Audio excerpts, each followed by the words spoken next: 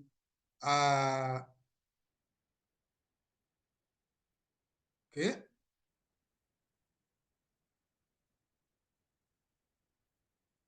So I'm going back to, so can you all see the screen again?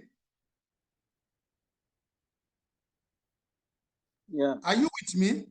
Yes, sir. We are with you. So drawing from the bracketed information, write a 200 analytical passage with citation and a table examining how power dynamics, how power dynamics, let me also add economics, cultural, because these are elements of discourse analysis. So let me also add religious. You can use 4 analytical framework, you can use 5, you can use 7, you can use 9, depending on how critical what you are writing is. So let me copy the data and drop it in the table and see what this is going to give us. It is different from somebody who just approached ChatGPT, write this for me. We are going to know as a reviewer, we are going to know that there is no rigor. This is written by machine from the language sequence. So I'll now press the button. So let's see what it's going to give us. Based on your data, your interview, your observation, your write-up. So it's giving me, analyzing this politically. If you are not, is providing those answers in paragraph, cultural, everything. If you want this system to give you headings for each, I will demonstrate that. For those of you who want headings for each argument, so after explaining that in a very short way, because always request the machine to give you information in a short manner so that you add to it with your own word, then you paraphrase and you rewrite all those things in your own words. Do you understand? Apart from the information in table. Information in table is okay, there's no problem. Information in table is not, is normal, but the words in prose. So it has given you the argument. So I want it to separate them, provide headings for each argument. Provide headings for each dimension of the CDA. So I want it to put, so it's going to rewrite. You can see for power dynamics, is giving the information you want. Even this information is given in bullet points. If you don't want it in bullet point, I will instruct it again that it should write in prose. You should write it in prose. That is to flesh it with words. Write in prose with citation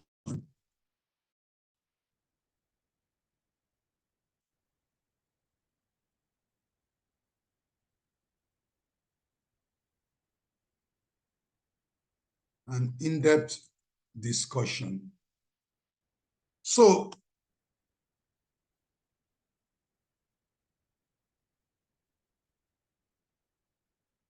it's going to improve on that.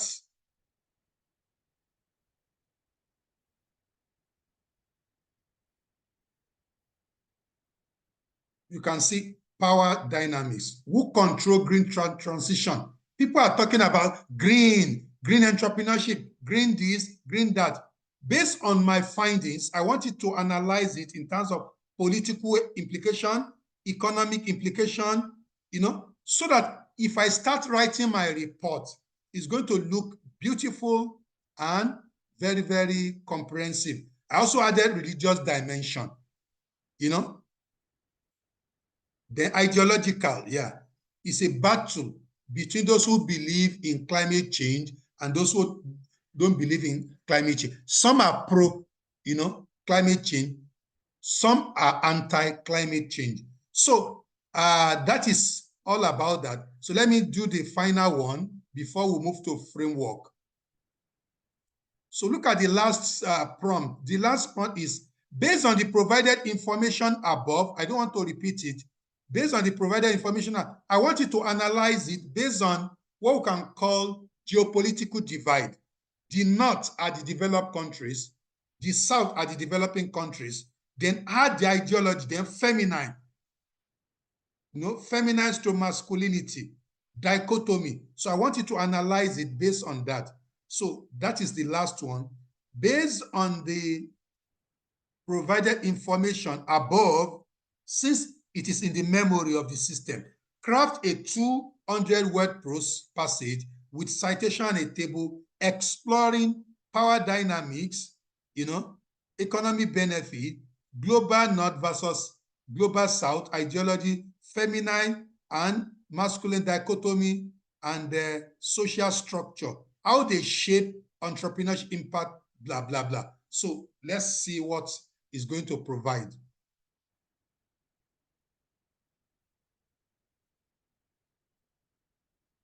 There. So you can see. So it's going to shape everything based on paragraph. You can see it's just 200 words. This lecture I'm receiving, it's not on my system. I'm very happy, but I've already gotten a message. So look the at. guy has been trained up on how to use ChatGPT or DeepSeek. Please mute. You are qualitative data. Hey, sorry. Hello, please mute. So you can see after analyzing it, it has given you a summary of the factors: north, south, global south, gender impact, political impact, economic impact, the ideological issues. Because all this climate change and what have you, people believe it's another version of capitalism, which is called green capitalism. Don't be captured. Some believe that it's even another post-colonial theory, just to explain, after developing, after using industry, machine, fuel, and they have advanced. They say, oh, fuel is no more good. Don't use fuel, start using renewable. So all these are ideological issues. And there are some women who felt that we are being shortchanged. It's a masculine issue. So there's what we call ecofeminist alternative. Women are also promoting their own ideology of climate change and what have you. So all these are what we call the critical discourse. And that is what makes those who are in art, humanity, very, very powerful. They are intellectual. Look at Wole Soyinka, Chinua Achebe, those who are in politics, late Professor Momo. When they talk, they talk based on in-depth analysis. What is helping them is what is called the critical discourse analysis. After reading things, they now analyze it from political perspective, economic perspective, cultural perspective, religious perspective, and they have their argument, their pros and cons. So let us now go to framework. Let's go to framework. I'm going to give you this material to go and try it, because this is a workshop. We can't do everything at a go. We are only going to give you the tips, then you go and experiment it. So let me share my screen on the framework. So this is the transcript that I developed for framework. The transcript that I've developed, I've written about the cost of corruption, how Nigeria's oil refinery crumbled and Dangote's private refinery rose to the rescue. So I've written about 1,700 articles based on articles from New York Times, information from Nigeria dailies and everything. This article is authored by me. But I now want to use framework analysis, because if you publish this, this is just a journalistic approach. No journal will publish this for you, except you use framework or discourse. So let us now apply Pestel to that particular article. So the first prompt is apply the Pestel analysis in a table form to explain the cost of corruption, that is this particular article. I want it to be re-explained in a way that will be publishable, that the argument rather, because you must have written your literature review and everything, but under findings and methodology, we need to convince reviewers that we have used a robust analytical framework. So let me share my DeepSeek. Okay, so this is the DeepSeek.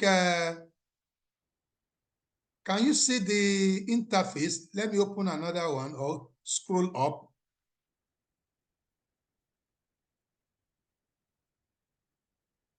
Let me open another one, neat one, yeah. So can you all see the interface? Yes, sir. So I will now drop we a can. prompt, then open a bracket.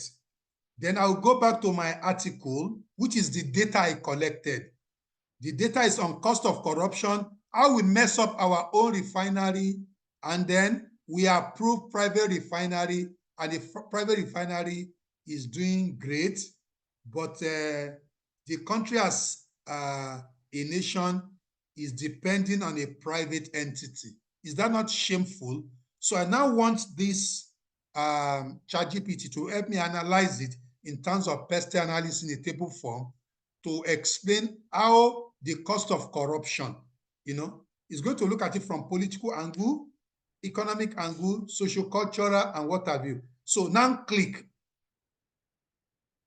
So when you click, the article is my data. So it's now going to give me everything in a scientific way. You can see Pestel factor is analyzing the political, the economic. You can draw so many things, so many frameworks, so many models, so many, conceptual framework from this thing that the table has given you. And you can do your in-depth analysis that will be to the satisfaction of the reviewers or the journal. So you can see Pestel factors are political, impact on Nigerians' crumbling state, the political angle. The Dangote is analyzing the failure of Nigeria vis-a-vis the success of Dangote politically. Economically, downfall of Nigeria, which is a boost to the economic fortune of Dangote. Social downfall of Nigeria as a country, and which leads to optimism, monopoly, concern in the private sector.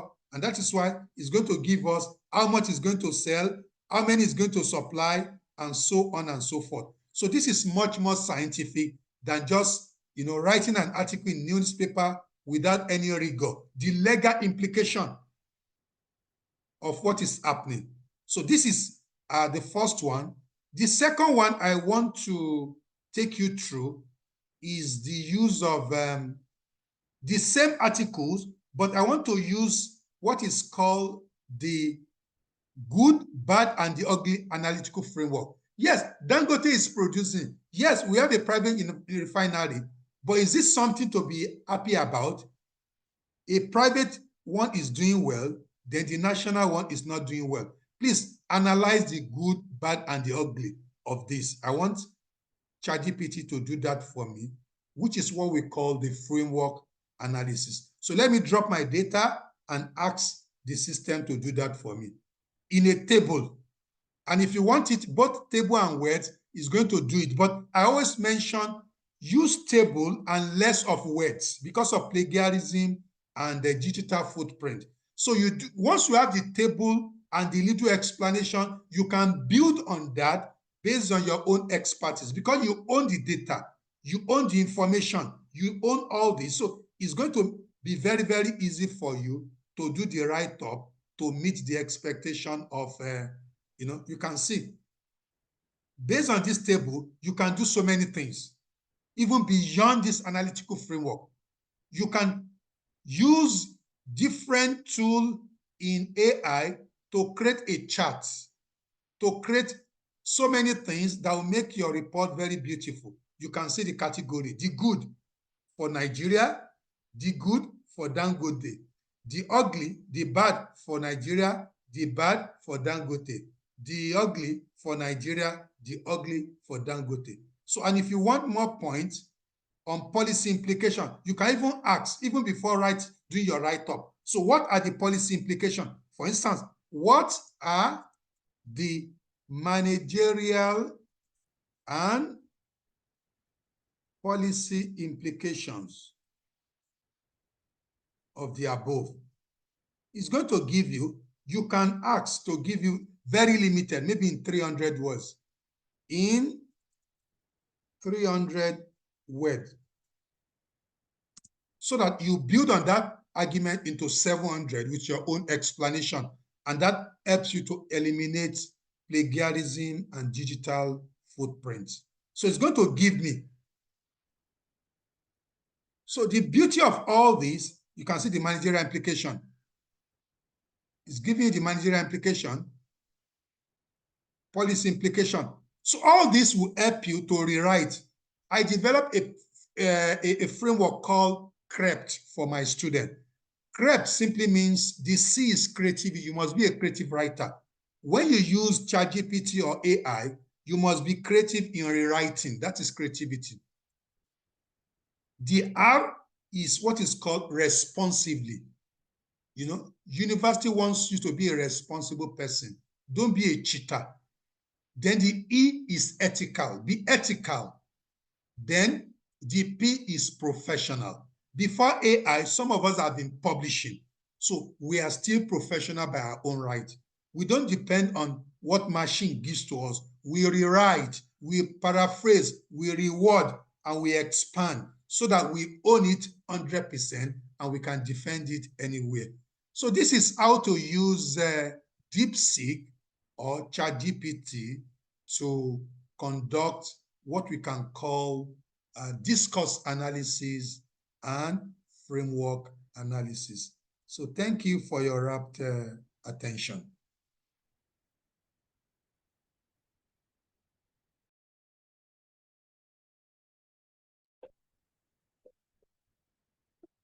Hello. Thank you Prof. so much. Thank you, Prof, for the training. So at this point, we are going to welcome questions from the participant, so we can raise up our hand. And also, as I've said, if you look at the platform, you have the YouTube link of the company. We are going to post the video on the YouTube immediately. It's available. So kindly subscribe to the YouTube channel so that when we post the video, YouTube will automatically notify you, and you can watch the video over and over again. And also, you can also get the PowerPoint and other material that will be shared by Prof on the analysis. So we are going to open the floor for question and answer. I think I can see the hand of Dr. Mikayi Abiodun Sanusi. You can unmute yourself and ask your question, sir. Then after Dr. Mikayi, we also have Dr. Kola Wale. Assalamu alaikum. Alhamdulillah, jazakumullah khairan. We really appreciate the presenter. May Allah reward you in abundance. But my question is, okay, if this analysis is done, like what tools will it be? What tools will you claim you have used?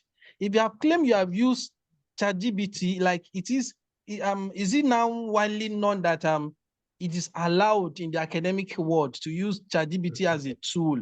Like, won't it sound somehow if you claim you have used ChatGPT for the analysis? So that's my question. Thank you. Okay, for those one, let's speak it one after. For those who are in the developing countries, the issue of using ChatGPT may be an issue. In my university, there is a policy. You can use it, but you use it ethically. I just gave you a principle, creativity. That is exactly what I've demonstrated here. Second, the R is responsiveness. I've used it in a very responsible manner. I own the data. I conducted interview. I carried out my own literature review. But if you publish the literature review without rigor, without using any analytical framework, it's not going to be acceptable. Then ethicality. I didn't ask ChatGPT, oh, write this article for me. No. Then finally, professionalism. I'm a lecturer. Whatever I've written, I must own it. I must defend it anywhere.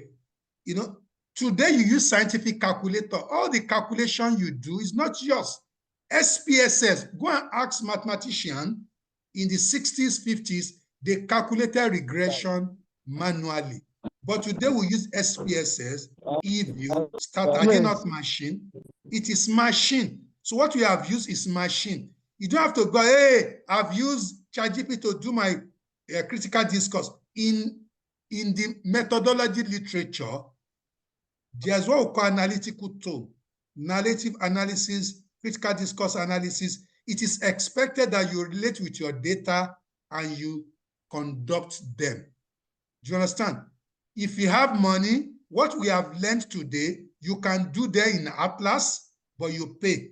You can do them in Mazda QA, you pay. You can do them in NVivo. But what I have demonstrated today is faster, quicker than NVivo and all these expensive tools. So that is what AI has come to do.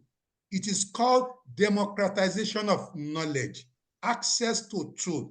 I've used tools that are expensive. Now AI is making it cheap. It is your work.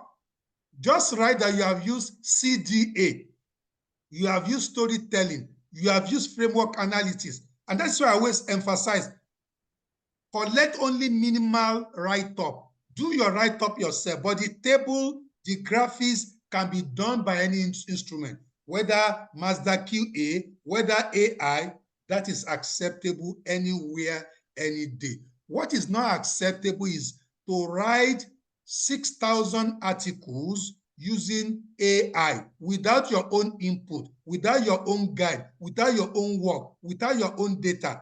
That is useless. So that is my advice to you.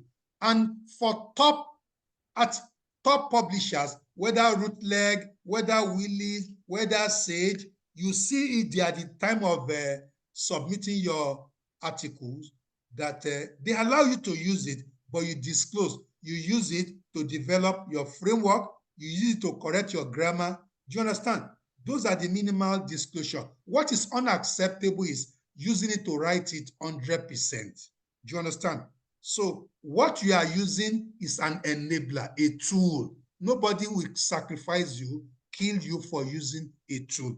Because you use tool before AI. Use eView, use Tata, use eView, use Max QA, use NVivo. All these I know them, but using ChatGPT for analyzing your qualitative data is faster, easier, and stress-free. So that's my response. Thank you, Prof. So now we have Dr. Kolawole, you have the floor. After Dr. Kolawole, Dr. Jude, then we'll now go to Dr. Abubakar. So Dr. Kolawole.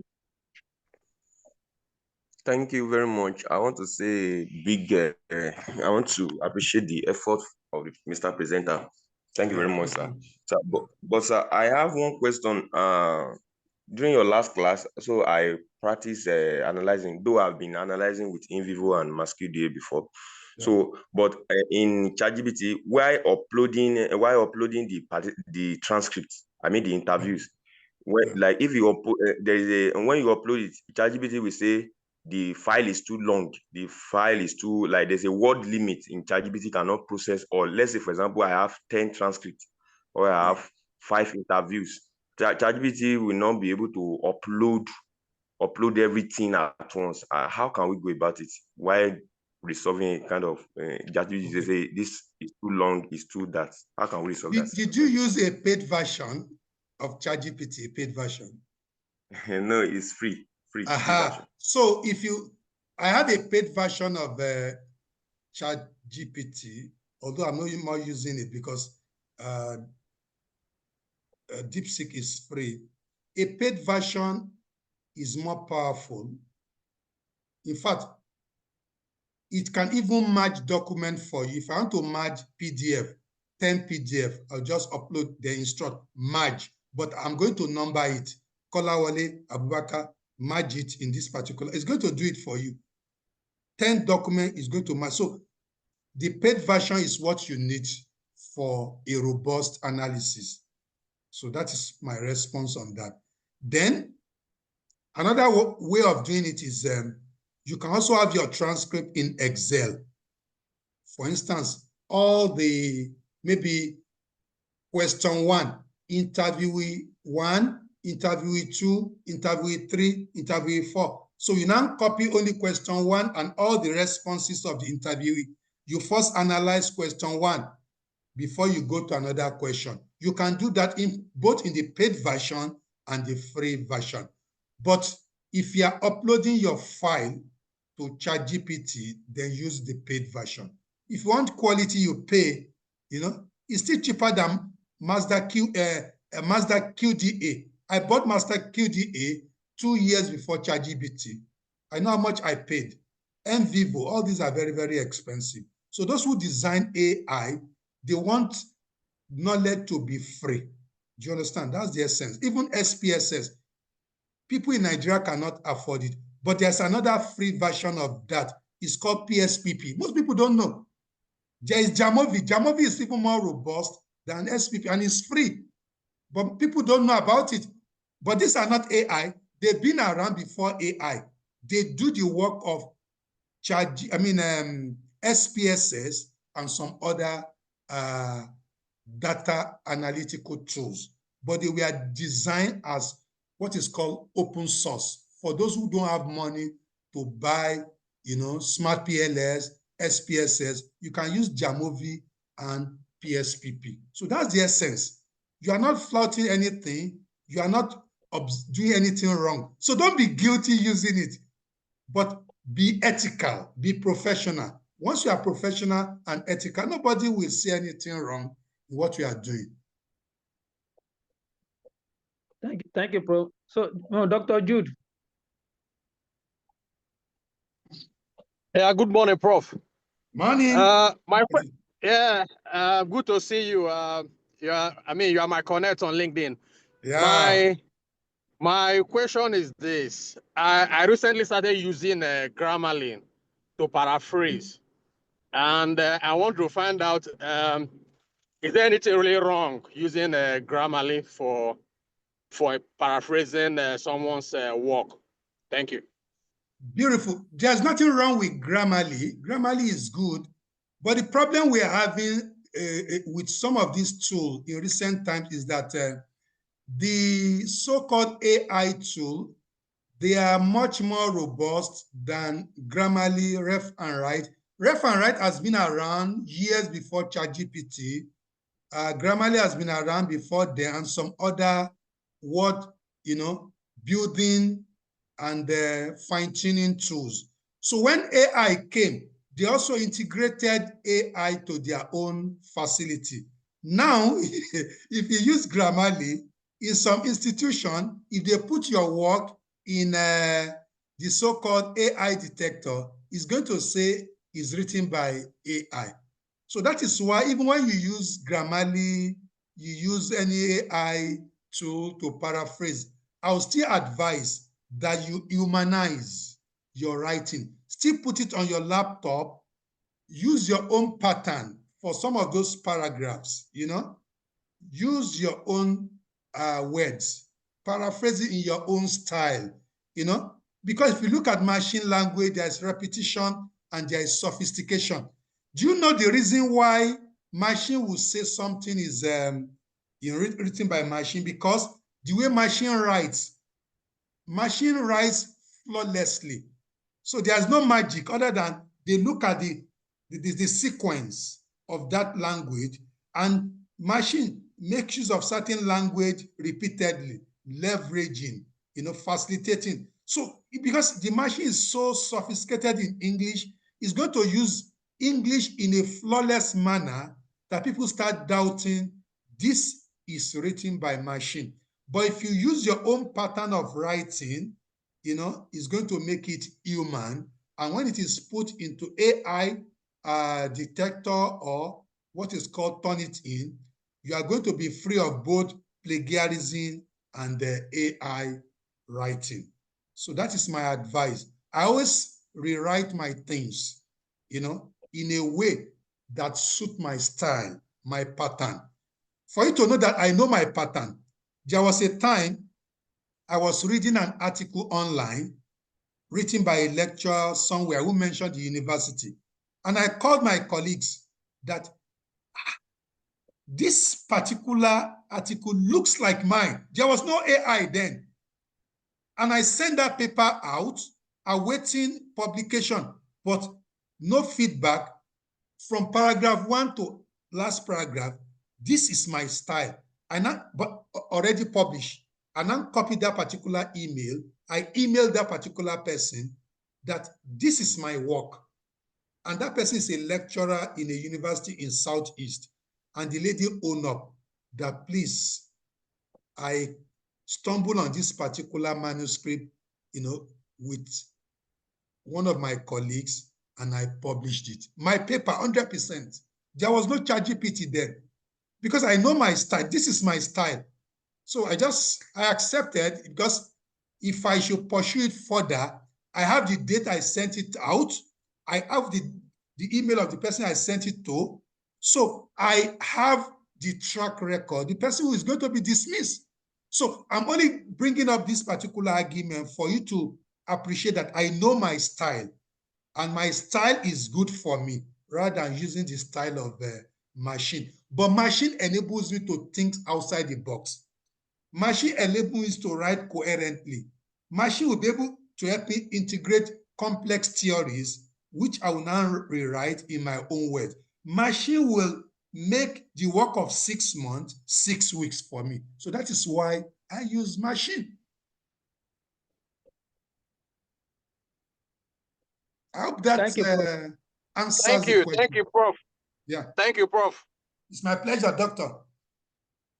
Dr. Abubakar, you have the floor. Okay, am I audible? Yeah, audible. Yes. Yeah. Okay, a very good morning to you, Prof. Thank you so much for this insightful presentation. We learned a lot.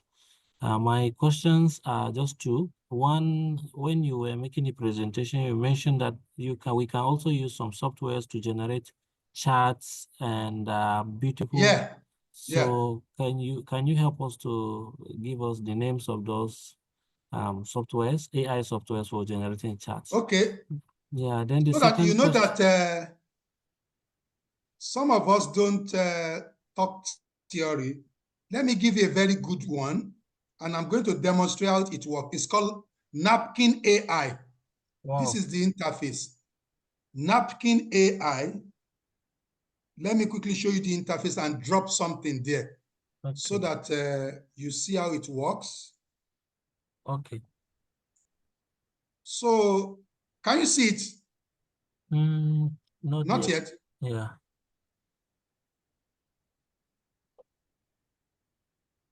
Okay, let me share it. This is Napkin AI, essentially for drawing things. So let me copy some of the information here to help us draw something.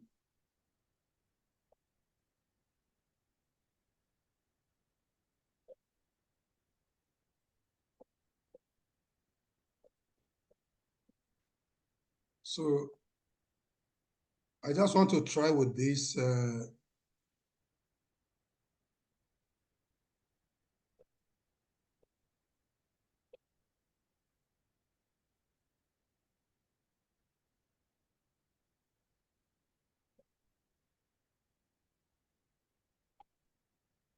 Okay, so I asked, okay. Oh, I didn't put draw. Draw. Okay.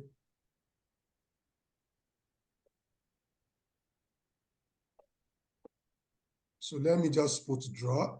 Draw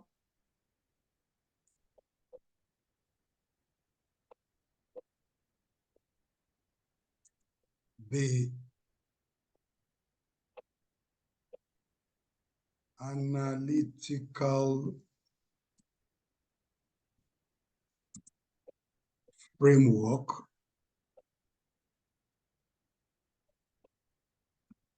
of good, bad, and ugly.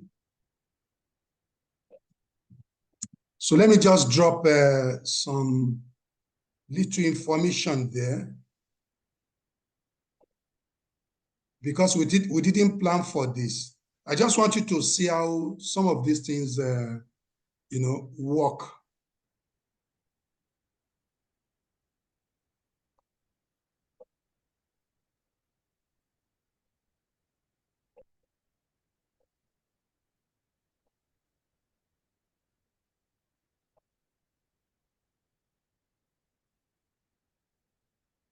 I don't know where okay, let me remove this.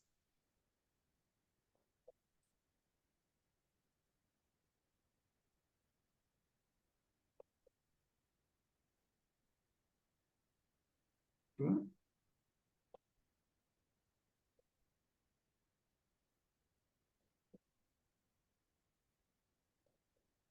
Something went wrong. Okay.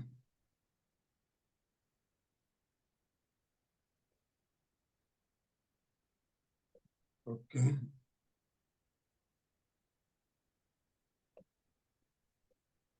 Okay. Draw a framework.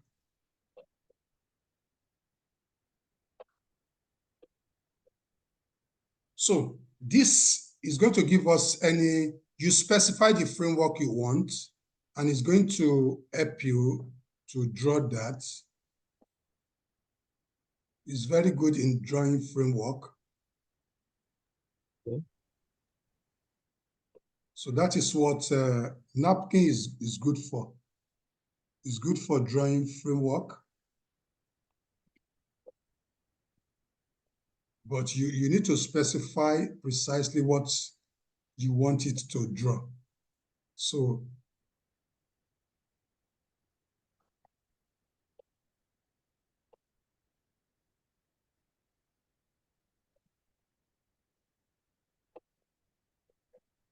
something is wrong today. I don't know. Okay, let's try this again. Draw. Okay. Create a SWOT. Let's try this. I've used this severally. I don't know why it's not doing well today.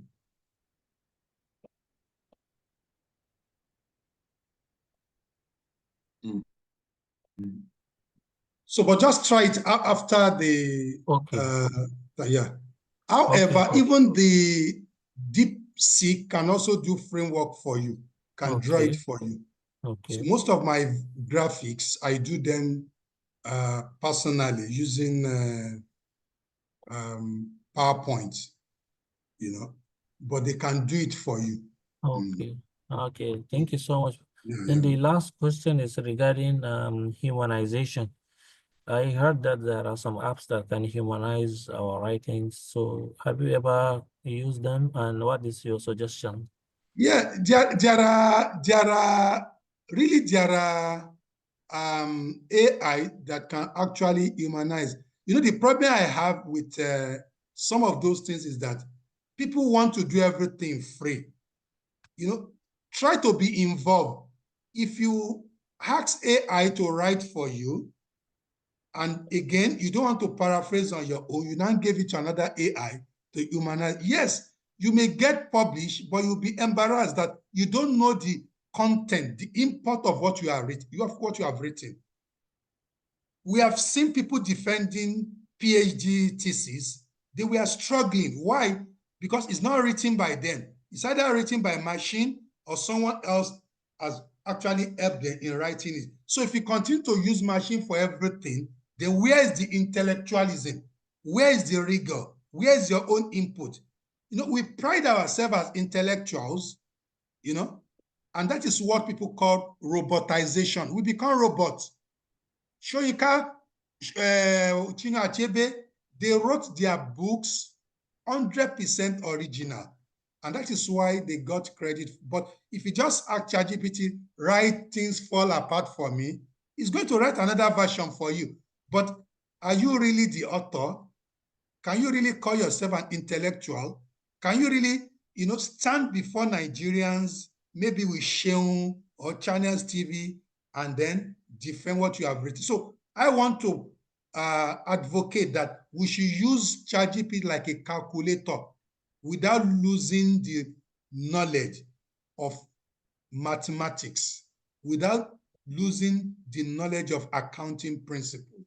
It will only make our work faster, better, but the nitty-gritty of the principles, we are still the one in control. So I won't advise you to use the humanization version. Even the so-called humanization version, there's another one that will even detect that too. So as people are trying to overcome what is called digital footprint, people are developing another version to actually catch you. So why are you, transitioning from one AI to another?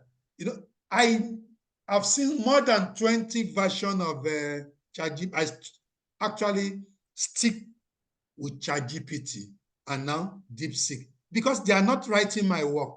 They're only helping me to manage my time and my resources. But I'm still the one writing from 6 months to 6 weeks, from 3 months to probably 3 weeks. So that is okay for me, rather than asking them to do everything for me. So that's my advice. Thank you so much. Okay. So Napkin AI is the best for framework. Try to do it because I normally use them for professional presentation, not academic. So, but today is not working. I don't know why. So thank you, Prof, for the presentation. I think we have come to the end of the presentation. Yeah, sorry, Dr. Nuruddin, there is a question on the chat. Okay. Please, Prof, something. Can you? Okay. Please, Prof, how do we manage the issue of algorithm bias and error handling with the use of AI? Okay. In analyzing data. Is very, very, the first thing is what we have done today is more of discourse analysis. You will see that I didn't ask AI to give me articles or give me its own idea. No, I brought my own data. So when you're asking AI to provide you with data, articles, summary, after doing that, don't copy it and use it. You are going to embarrass yourself.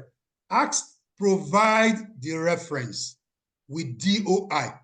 After providing the reference with DOI, click the DOI. If the DOI does not take you to where the article is, then it is spurious. And if you ask ChatGPT that, is this particular paper recent, it's going to tell you that it's just a suggestion. So people have written articles with fake information. So first ask for the DOI. Then after taking to the DOI, check the abstract, because abstract, look at the information in abstract within 2 minutes, then compare with the information it's giving you. If it's sensible, then it is correct.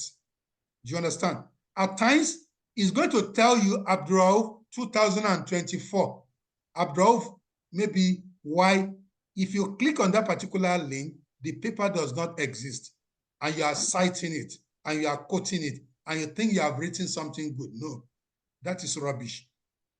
Then get your data from reliable repository or database. All my secondary data are from World Bank indicator. I get them out. But if you now want to analyze, put them in your own Excel, upload and ask ChatGPT, do maybe principal component analysis, do regression analysis. Oh, I want OLS. Oh, I want regression. Then guide the process by developing your own equation, the regression equation. You know, A is my independent variable, B is my independent variable. If you don't provide all those, the system is going to do rubbish from you, and you're going to publish it, and you're going to have the problem you have mentioned. So don't always approach ChatGPT for ready-made solution. No, guide it through. Now, I tell my student that treat ChatGPT as a tutor. Do you understand? Then at times when ChatGPT is going astray, you also guide ChatGPT. Most of you don't know that it is a machine that is learning from you, and you're also learning from them. So if you think that ChatGPT knows it all, you're going to be embarrassed. And for those of you who are also Islamic scholars, it's going to give you Quranic verses, Hadith verses, but check. It's going to, at times it will repeat. It's going to tell you this is Buhari, whereas it is Ibn Majah. At times it's going to give you this is biblical quotation. It is maybe John, whereas it's not John, it's something else. And if you say sorry, it's going to tell you sorry. So always check before using it, or else you are going to embarrass yourself. And you quote in your church that in Bible chapter this, in Quran chapter this, a small person will fault you that this scholar does not know what he's saying. So always check very well. I just used napkin for the first time and got exactly, you are going to get it. So I think mine may be a network issue. Napkin is the best for framework. Just tell Napkin what you want. Maybe you have written something very big in your PowerPoint and you want it to be designed to anything. Interestingly, the beautiful thing with Napkin is that it's going to give you more than 15 suggestions of different images, and you're going to see it. So click the one you want, and it's going to give you. So that is my suggestion. Always check. If you don't check, you're going to be embarrassed. Yeah. Okay, thank you, Prof. Some participants, they were asking for your email. Well, I don't normally hide my identity, so you can give them my email. And if you also click on my LinkedIn, you see my email there. So I call myself a public intellectual. So I'm available to everybody, Muslim, Christian, free thinker. Once it is knowledge to promote humanity, yeah, I'm available. Yeah. Okay. Thank you, Prof, for the presentation. We really appreciate the presentation is highly loaded. Well, we are going to send the materials to us, and also the recording will be available. So let's just subscribe to the YouTube channel. We are going to get the record version of the program. And also, as I said, that our next program, our upcoming training will be on unlocking the power of PLSM, which will be a 4-day program. For those that are students, there will be 20% rebate for them, or the 25% reduction or rebate in as much as they have proof of their studentship. And also, as I said earlier, we started the program that we offer some research services, which entails thesis and research paper writing training, just like what we are done today.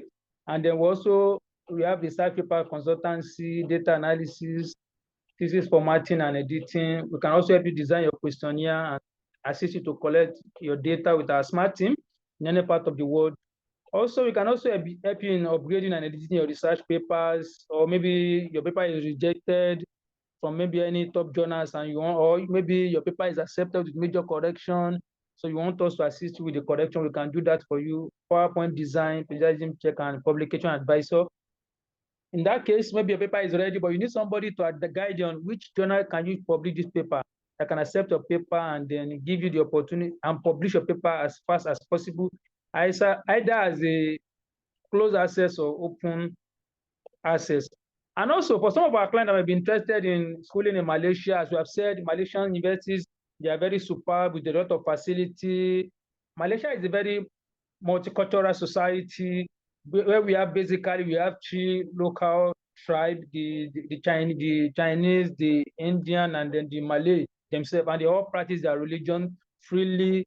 It's a very safe and comfortable environment where we have a lot of people from all around the world trooping in. And I said earlier, if you can afford any private universities in Africa, you can as well afford Malaysian university. It's very cheap compared to the US and the UK, and you have quality lectures, facility, 100% IT. They are 100% IT compliance university, and you also have their lecturers are superb, and they are very modest in the way they deal with their international students. So if you're interested in having a master's degree or PhD program or professional PhD with them, we can support your aspiration. You can get to us through our email, office@clientaspire.com. So you can also, if you don't have our email, you can get to us via our YouTube channel. You can contact us via our YouTube channel. We'll also respond to you. We thank each and everyone for attending the program. If you're having any of our upcoming program, we are going to announce it on our YouTube page. And the recording version of this one will be posted on the YouTube page. Thanks for coming.